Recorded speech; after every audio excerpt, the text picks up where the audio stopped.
Supreme कोर्टाचा महत्त्वपूर्ण निर्णय, पेन्शनधारकांसाठी उत्तम भेट. तर चला पाहूया कोणती भेट आहे. आता माननीय सर्वोच्च न्यायालयाचा महत्त्वपूर्ण निर्णय आहे, पेन्शनधारकांना उत्तम भेट आहे. जर आपल्याला किंवा आपल्या कुटुंबातील एखाद्याच पेन्शन प्राप्त होत असेल तर ही बातमी आपल्यासाठी खूप महत्त्वाची आहे.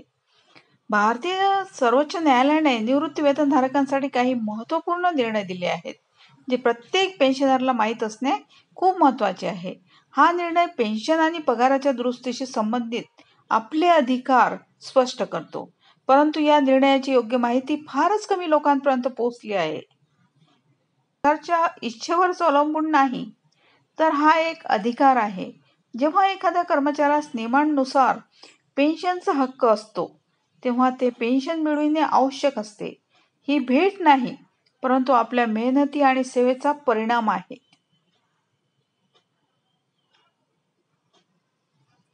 पगार आणि पेन्शन दुरुस्ती एकमेकांशी जोडल्या गेल्या आहेत.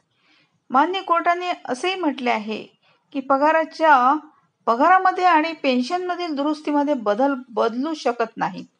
जेव्हा जेव्हा सरकारी कर्मचाऱ्यांचा पगार वाढतो, तेव्हा त्यानुसार पेन्शन देखील वाढली पाहिजे.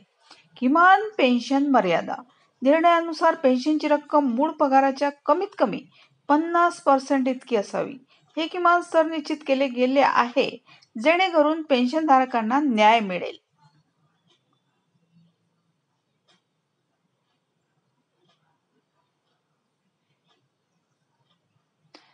आर्थिक ओझे उद्धृत करून सरकार पेन्शन थांबवू शकत नाही. पेन्शन देण्यामध्ये आर्थिक ओझे आहे असा सरकारचा तर्क होऊ शकत नाही.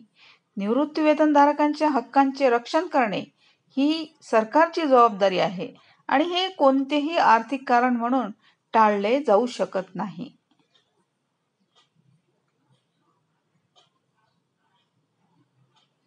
अनावश्यक प्रकरणे टाळणे. माननीय सर्वोच्च न्यायालयाने सरकारला अनावश्यक खटल्यातून टिकून राहण्याचे आणि निवृत्तीवेतनात अडचणी निर्माण करणाऱ्या धोरणांपासून दूर राहण्याचे निर्देश दिले आहेत.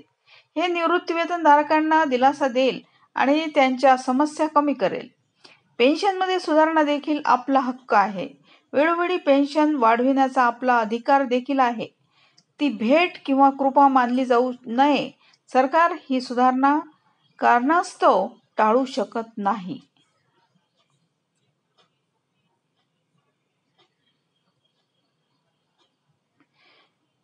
कर्नाटक हायकोर्टाचा आदेश, जीवन प्रमाणपत्र आणि पेन्शन सुरक्षा.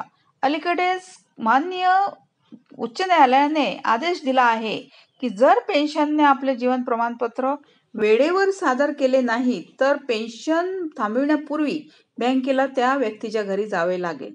थँक्यू.